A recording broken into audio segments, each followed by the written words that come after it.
Track 2. Thank you, Kate and Paul, and now it's Simon and Roy. The next phase of the £1.7 million scheme to regenerate a town centre will begin later this month. The final stage of the current work is designed to improve the length of High Street between the Southern Gateway and the new town square in front of the West Lane Church.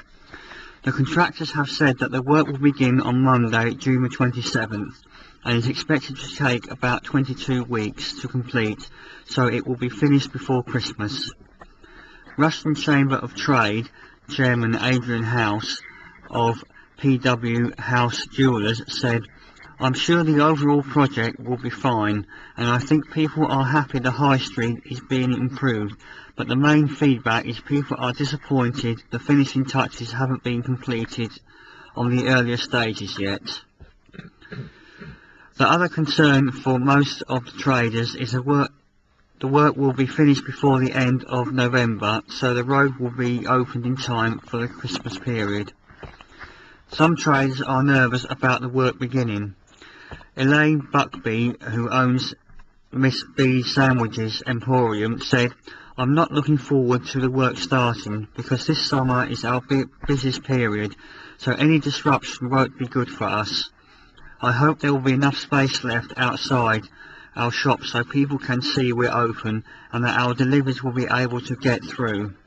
They also need to put in place clear signage so people know what's happening and are aware of any diversions.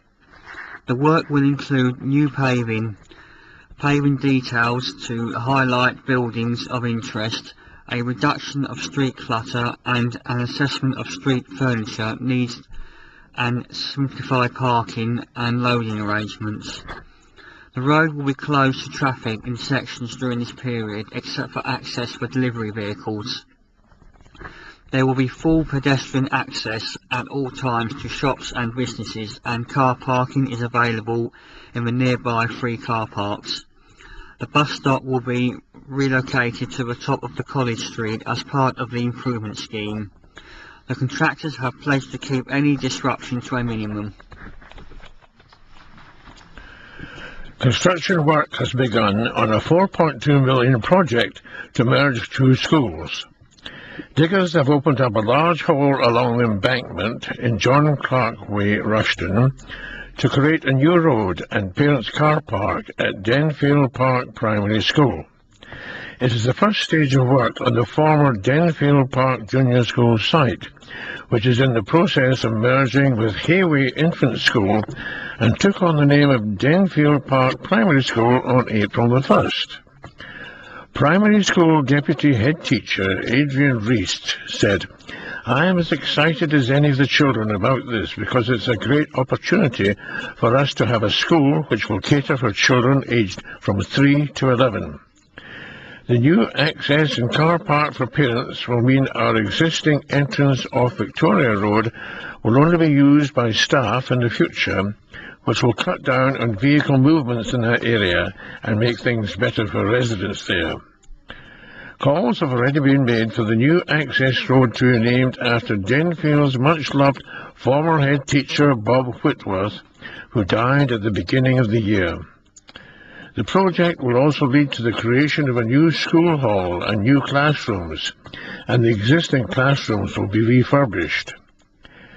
The construction work is being carried out by builders J.H. Hallam, and it is hoped all 400 children will be on the site by September 2012. Mr. Reid added, "The work has been going really well. This is a live school site, and the contractors could not have been better. The work is planned so it will not impact on the children's learning." Two students have beat tough competition to win a pot of cash which will help them kickstart changes in their town. Rushton Community College pupils Ellis Watts, 12, and Cameron Wilson, also 12, have won £500 in the Kickstart competition organised by Whitefriars Church Youth Project Access All Areas. More than 40 young people put forward ideas which they felt could improve their town, and Ellis and Cameron were chosen as joint winners for their ideas for environmental and youth projects. Whitefriars Vicar, the Reverend Paul Philip E. Evans, said, "The incredible range of entries for this competition shows just how much the young people of Rushden care for their community. All entries are to be congratulated, but I am especially looking forward to seeing how Ellis and Cameron's ideas kickstart a significant improvement for the community."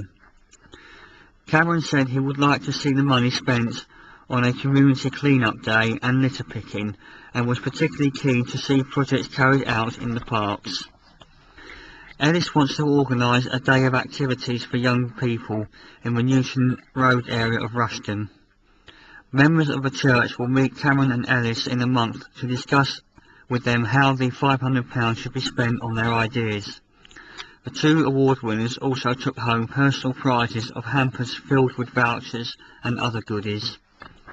The Kickstart competition was part of the Kickstart project funded by Money for Youth, the Youth Opportunities Fund. It was designed to get young people to have their own ideas on how to reach their own friends and other young people to make a difference for good in the community. Access All Areas is a programme of various activities for young people aged from 11 to 18, and youth workers are employed to oversee projects which empower young people to develop respect for themselves, for others, and for their community and environment. Music lovers will be able to play their part to help the Royal British Legion at a concert this month.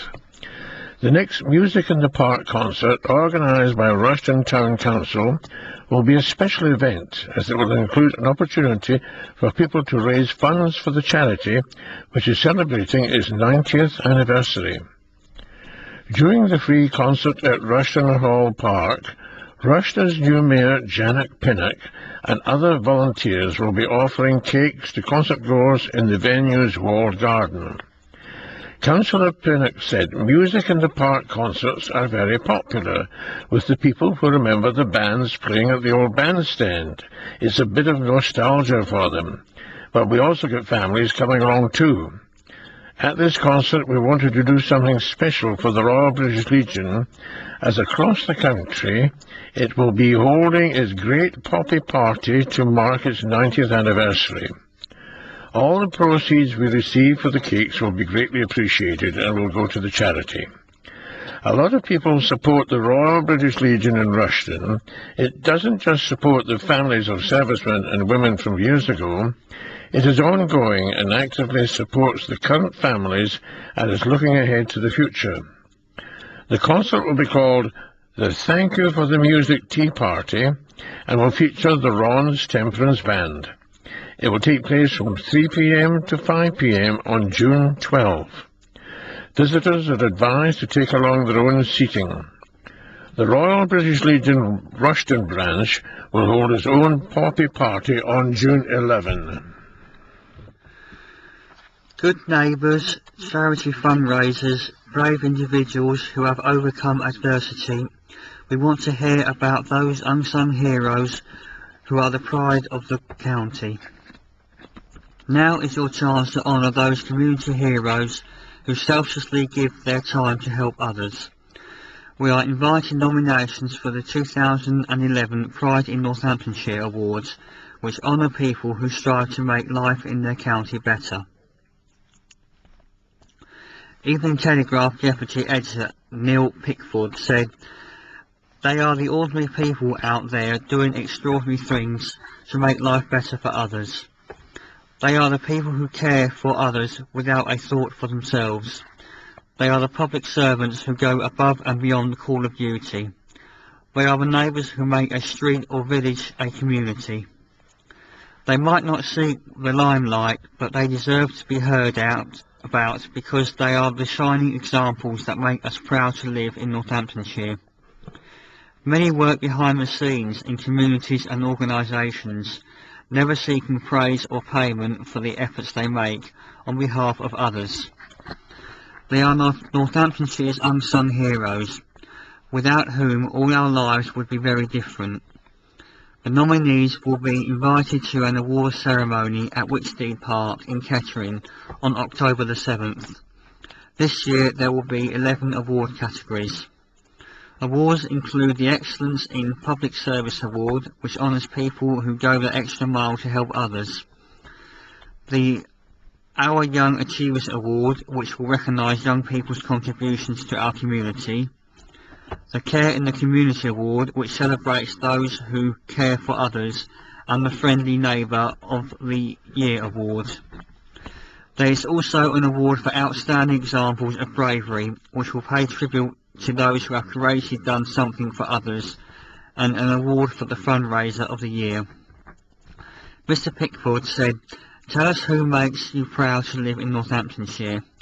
Nominations can be made by going to our website www.northampset.co.uk and filling in an online entry form, emailing entries to et.exhibitions@northamptonnews.co.uk, or by simply posting them to Northamptonshire Pride 2011, Events and Exhibitions Team, Evening Telegraph, Rothwell Road, Kettering, NN16 8GA.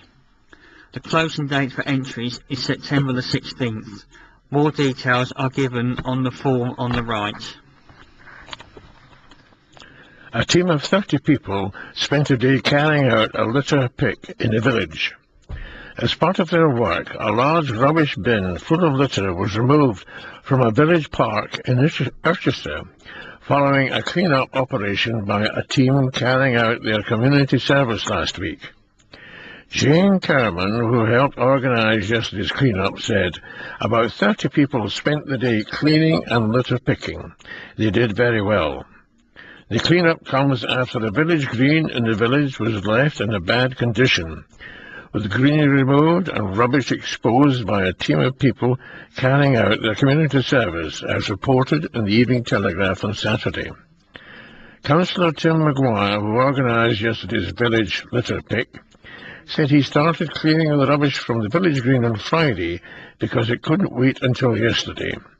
He said, "The team from probation made such a mess of the green that I went there late on Friday to clean up the rubbish. I couldn't leave it until the village tidy up because it was too bad. But the problem won't be solved until the probation service return to plant new greenery. The probation service is currently investigating the incident." A spokesman for the service said, "We will be finishing off this work shortly and will be undertaking clearance of unsightly and dangerous rubbish from the area."